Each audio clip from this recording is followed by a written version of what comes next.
when we talk about abortion, I think it's necessary to talk about the history of abortion, to talk about modern medicine, and to discuss why it's always painted in this picture of maternal mortality and opportunity. Because something that we don't pay attention to when we're blinded by that argument of sometimes an abortion is needed to save a woman's life, sometimes an abortion is needed because there is a woman who was raped.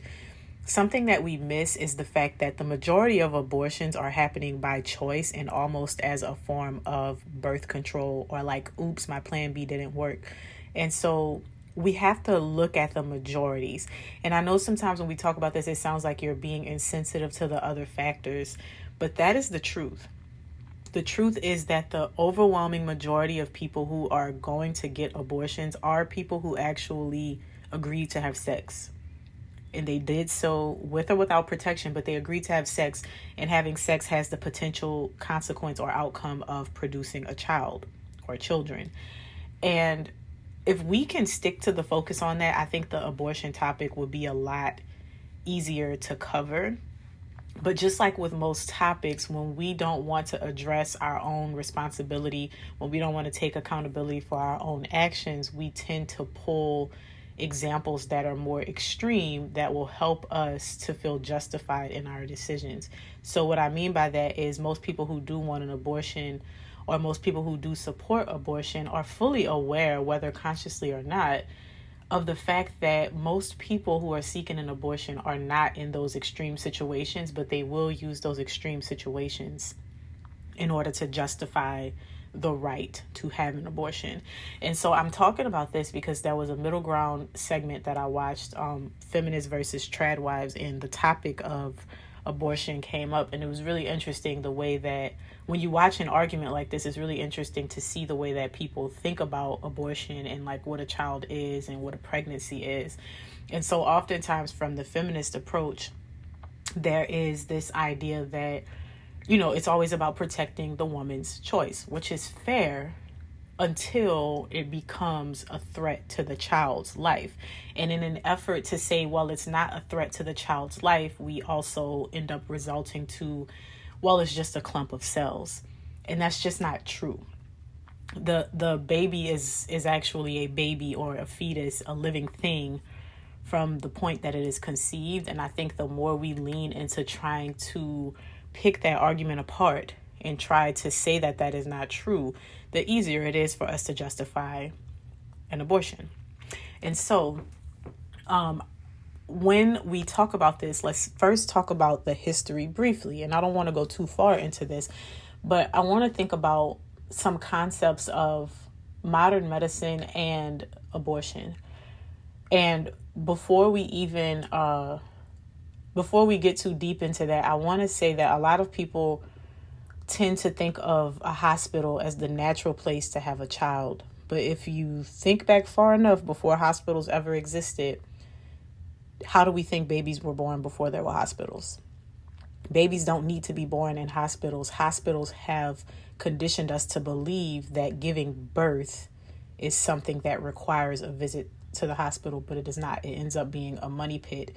It ends up being a money grab, and it ends up being an opportunity for hospitals to profit and potentially squeeze more money out of a woman who would otherwise have a regular pregnancy. And I only bring that up in this conversation about abortion because we often say, well, what about the safety of the mother? What about maternal mortality?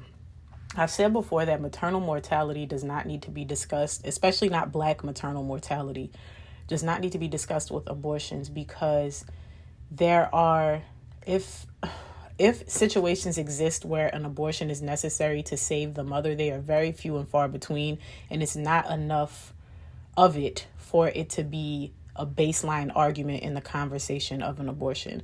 And what I mean by that is, abortion is choosing to end your pregnancy for whatever reason. And not enough people are choosing to end their pregnancy because they're having complications in their pregnancy. Maternal mortality oftentimes is more so associated with a woman who is about to have a child, and there is an understanding that this birth is so complicated, this pregnancy is so problematic, that there is a chance that the mother will not make it. This is not a woman who does not want her child more often than not.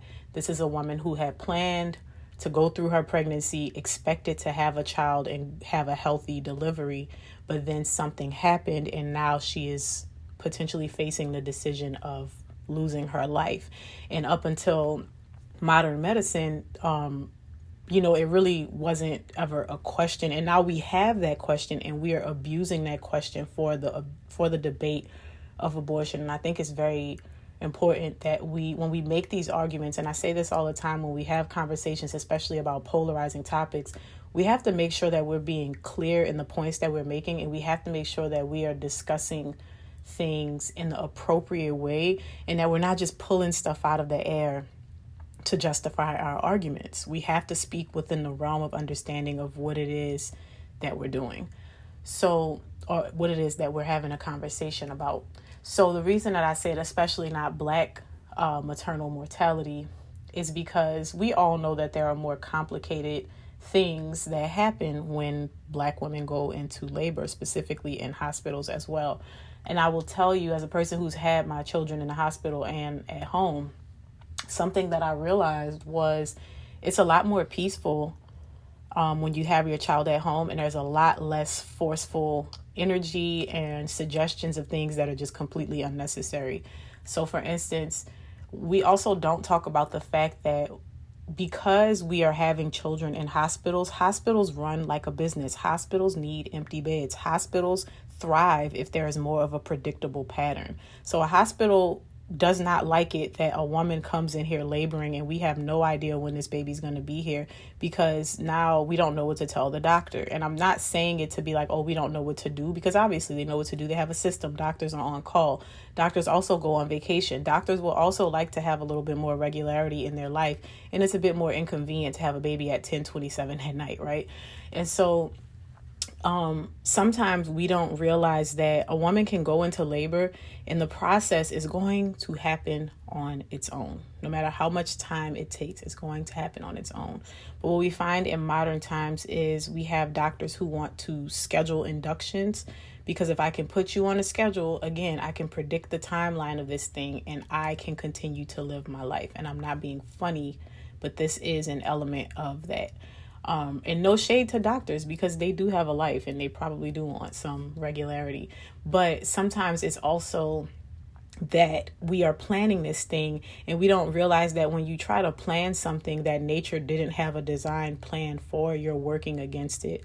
So something else that's not often talked about is when you interfere with the natural process of childbirth by induction, by rupturing the water, by having these things happen at a faster pace, you increase the likelihood. And even with having an epidural to manage the pain, you end up increasing the risk of a C-section. And C-sections are vastly more expensive.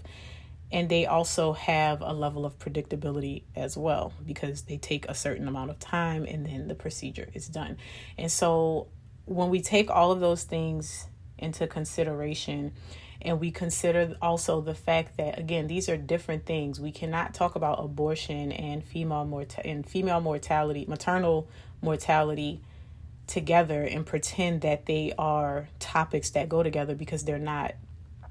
So when we talk about modern medicine and that, we need to make sure that we're keeping them separate, because those topics just don't overlap. And there's no reason for us to try to make arguments and force them to overlap.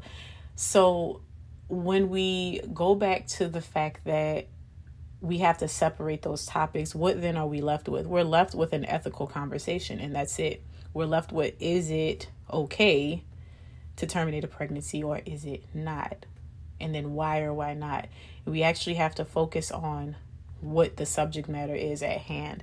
And something else that people don't realize is, even with Planned Parenthood, the idea behind Planned Parenthood was to exterminate the quote unquote Black race of people. And that is why it was targeted to whom it was targeted to. And we're still falling for it to this day. And I will say, we do ourselves a disservice too by not operating in the way that God designed for us. We do ourselves a disservice by not keeping ourselves. And if you're not going to keep yourself being careful and intentional before you lay down with people, we do ourselves a disservice by creating broken homes and broken families. Because if you are a single mom, it's more likely that you're going to feel like you need to have that abortion because I can't do this by myself. I don't know what to do. Right. And I'm not saying married people don't have abortions, because they do. But what I'm saying is, it is probably more likely for a single person to do so. There's a lot more pressure surrounding that. And you start to believe or drink from the Kool-Aid that your life would be better off without this baby. This baby's going to be a wild inconvenience. This baby's going to make it harder for you. And that might be true. But that doesn't mean that you go and kill it. And so, and by the way, I don't want this to be a conversation of condemnation, because something that I mentioned before was that I had to be heavily convicted on my stance and the things that I believed and said and practiced and really thought about when it came to what an abortion was and what those options were and supporting women's rights. And God really had to correct me on that, because we are not in a place to decide who gets to live and who gets to die. We're just not. And so with abortion, all of the factors that come into play, whether they be true or whether they are not true, the ultimate question is, do we get to make that decision? It's one thing to have a judgment on somebody and to say, oh, they have to exchange this much of their life for the crime that they committed. But to take a life of another being in order to spare the life of someone else, or to even say that it is okay to take the life of another being because it's an inconvenience to someone else, it's very interesting. And even when we have the conversation, the very interesting conversation about, well, what if it was forced? What if it was rape? What if this child is somebody that is going to come into the world and their parents don't love them? I would say just do a Google search or a YouTube search on some of the children who were products of rape and ask them if they would rather not be here. Some of them are actually disgusted by the conversation around their potential lives and their potential existence, and preaching that, oh, well, a woman should be able to end her pregnancy if she was raped. Those people hear those things and they're mortified. There was actually someone, he said that he was adopted. His birth mother put him up for adoption because she was raped. And around the time that he was 8 or 9, he was in school and he first learned what the word abortion was. And he went home and asked his parents about it. And when his dad told him what it was, he was mortified. He said the way that they discussed it, he could not believe that that was something people believed should be an option for an individual to choose based on the circumstances. And he later went on to say, you know, if that were the case and my mother decided, well, I was raped, so I don't want to have this baby, then that would mean that I would not be here. Right. And I don't think that we think about that sometimes. I don't even think that we consider the fact that if any of our mothers, any of us having the conversation about abortion, if any of our mothers had decided that they did not want to have a child, we would not be here. And I really want to make it clear that I'm not being judgmental and I'm not trying to condemn anybody. I just want us to really think about this topic with a different perspective. And I want us to be more meticulous and thought out and thorough when we consider this topic, because some of the things that we say around and about abortion sound good until we actually start to dissect the argument. Because like I said, okay, yeah, we can say, well, what about those instances of rape? And what about those instances of this? And what if the mother is going to die? We still have to answer the question, who told us it was okay for us to make that decision? And this also goes back to the fact that we live in a world that dishonors God, but wants to play God in every which way. And so we see a lot of things, even with our modern technology, with the way that we live our lives, where there's these godlike complexes where we want to be the creator and we want to do all of these things, but we don't want to honor God and we don't want to consult God. And this would not be up for debate. This would not be a question, because it's just something that it's what has happened with modern medicine, where we even have this decision. Because I'm not saying that women have never died before modern medicine and childbirth. Yes, they have. But what I'm saying is, it has never been a question of, well, now we have the technology and we get to pick, hey, husband, who do you want to save, your wife or your child? That's just not how it goes. We always would like I was there, but in the history of us as a people, in the history of humanity, it was normal to let nature play out in the way that nature played out. And it's unfortunate, and it's hard to have that conversation sometimes, because it almost sounds like you're trying to diminish people to a statistic or a circumstance. But that is the truth, right? Like, there are things, even when we think about, is it ethical to have a death sentence? Is it ethical to say, this man killed my daughter, so I'm going to go kill him? Again, it comes back down to, we have to honor what is in God's word. It was very interesting too. Someone had commented on that video that I made about this topic today.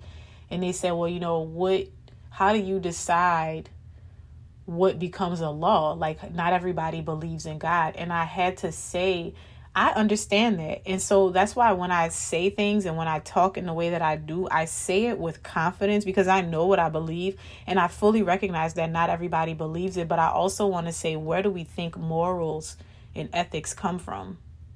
We didn't make those things up. We have those things written and inscribed in our hearts because of our Creator. We know what is right from wrong because it is engraved in our hearts. That's why we get so heavily convicted when we're doing something wrong. When you do something wrong, you feel bad. That feeling bad does not come from you trying to be a good person, because the Bible tells us that we're all wicked. Our hearts are wicked. We can't even trust our own hearts. That's why we don't lean on our own understanding. That's why we don't trust in ourselves. That's why we submit ourselves to God, and we're constantly asking Him to guide us. That's why He had to give us grace and extend mercy to us, because we are just wicked. We are wicked continually, and we need Him to restore us. We need Him to forgive us. We needed Him to send Jesus to die for our sins so that our sins can be accounted for. And I don't think that we understand that. And so we tend to have this conversation about separation between church and state. And this helps us to justify the argument of, oh, is there a God? There is no God. Not everybody believes in this. But the thing is, we all have a common moral code. And I think most of us know better. It is that we are being programmed and we're being conditioned and indoctrinated to believe something that is against our own nature, because it is not normal for a woman to want to end her pregnancy. It's not normal for a woman to want to not have her child come into this world. It's not normal for a woman to want to kill her own offspring. It's not normal for a man to want to do that either. But like I said, the times that we live in, we have so many justifications. We have so many pressures around us. We have so many things where we really are convinced in these situations, I would be better off if I just got rid of this thing. And then the saddest thing about it is that we then go on and we continue to live in the same way that led us to that point most of the time, right? So you go and you have that operation where you terminate this pregnancy, and you go back to live in the same lifestyle where you can potentially line yourself up to do the same thing. And I think that might be the saddest part of it all. And that's why I think it also needs to be brought to the forefront that we need to stop tying this conversation to outlying situations, and we need to talk about what it is, because most people are not trying to have an abortion because of a medical issue or because they were violated. The majority of people using it are using it as a form of birth control, as a form of not bringing another person into this world. And so this is not, like I said, this is not something that I wanted to definitively have a conversation about, but I did want to take more time to unpack my thoughts on the topic, because the video, they're always limited to 10 minutes when you do it on TikTok. But I also want this to be something that makes you think. Whatever you believe about abortion, whatever you think about the topic, I think that this is a conversation worth having. And it's a conversation worth having those questions addressed, and really worth bringing up those tough topics so that we can have a better understanding. And even if you don't believe in God, I think, again, think about it from a moral issue, because even people who don't believe in God abide by the laws of the land. And the laws of the land tell us certain things. And one of them is that we should not be killing people. And again, the justification for killing or terminating your pregnancy is that, oh, well, it's not a baby anyway. And again, you have to ask yourself why it is that we have these sayings and why it is that we have to make these justifications. And the underlying reason is because it is wrong. And like I said in the beginning or earlier on this episode, when we are confronted with something that we are doing that is wrong, in order for us to continue to do the thing that is wrong, we have to make justifications. So if you are in an argument with somebody, right, and they're being really rude to you, and then you call them out of their name, maybe you call them the B word, you call them something that you shouldn't have said, you now feel justified. Well, I said that because I was angry and they attacked me verbally and I didn't like the way that they were speaking to me, so I got mad and I said it. If you're a man and you're having a disagreement with your wife and she's talking back to you and she starts shouting and you punch a hole in the wall, you're justified in your decision to punch that hole in the wall because she shouldn't have been talking to me like that. She was poking the bear and she provoked me. And all of those things may be true, but instead of you just justifying your actions and then continuing, do we ever stop to say, yeah, but that was still wrong?